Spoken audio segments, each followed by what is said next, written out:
All right, team. Audience is here. It is almost time to go. All right, T minus 30 seconds. Now we gotta get everything right. Dim the lights.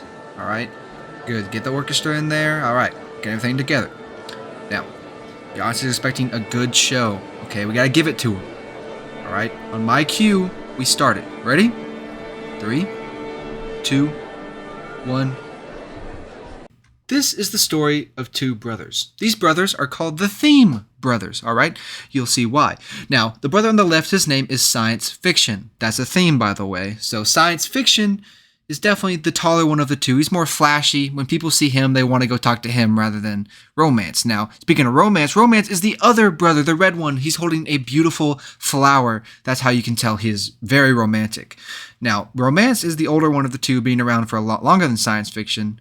And they're both equally well respected, but people like Science Fiction a bit more, and I'll tell you why.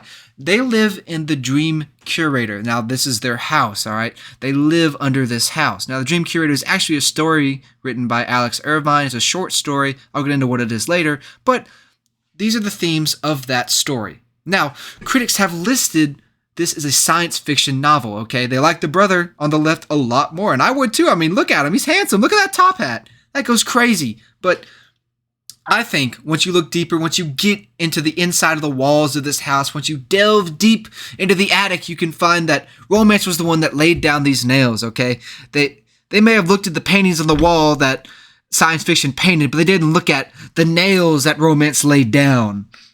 Right, so I hope you liked that little analogy I made up. If it didn't make any sense, I'm going to summarize it here in a sec. So, the Dream Curator is a story, all right? There are two main themes, science fiction and romance, and it has been labeled as a science fiction novel, but I disagree. It should be a romantic novel, and that was basically the whole purpose of that little MS Paint drawn skit that I thought would get me extra points. I mean, it worked, but still, if you didn't understand it, there you go.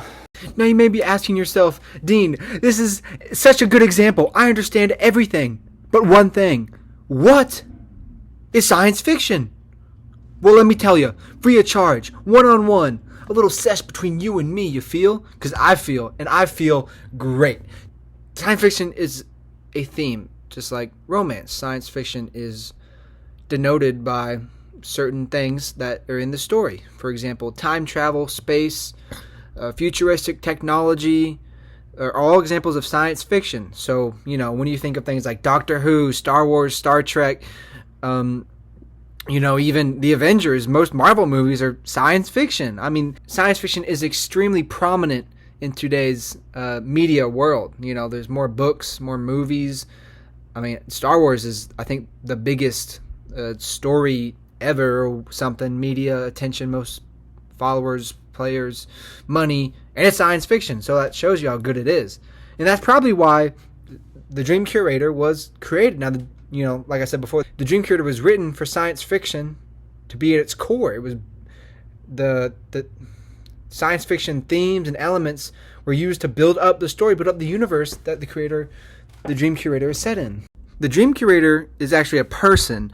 Now, his job is to curate this museum of dreams. He has to select the exhibits, go visit them all, make sure people are happy, all while listening to the 9 benefactors, who are the people in charge, and tell him what to do. He gets in serious beef with them, but that's not important.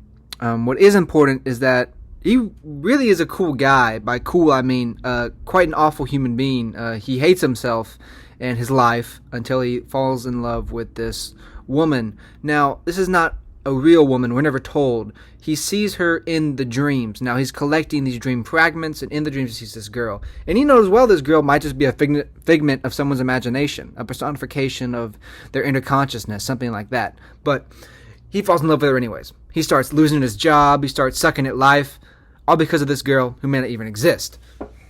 Now, if that isn't romance, I don't know what is. So now you may be thinking, well, is it romance or is it science fiction? Well, here's why I get you. Here's where the point bomb is dropped on your head, okay? Now, don't get me wrong here. The foundation of the story is science fiction. There's no getting around that, okay? The dreams and the way the story makes it seem like the museum itself is alive. There's a lot of those, by the way. It goes into describing how the museum, like each different wing serves a different organ, and each benefactor donating money is it's like a gland or a nerve or kind of weird, but The author makes it work. What he really does is make it a science fiction novel at its core, at its base,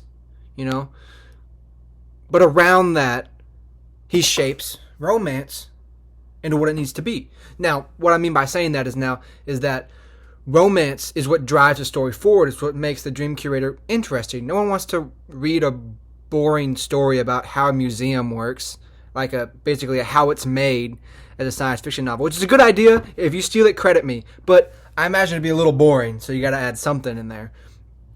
So he added romance and created this relationship between the curator and this girl who may not even exist. I mean, at the end of the story, he quits his job. I mean, at the beginning, he loved it. And, you see this whole turn of character, whole change of everything, all because of romance. And you just can't do that with science fiction at its base. So even though it's published in a science fiction magazine and is based around science fiction elements, it should 100%, 1,000,000% be a romantic novel. Boom. Dino out. Just to note, if you disagree with any of my opinions stated in this video, feel free to watch me breaking it down. Look at that little white boy go. Oh my, he's crazy. Do you see that? I don't even know how I did that, but he's going crazy. So if you disagree, just look at that. You won't disagree anymore.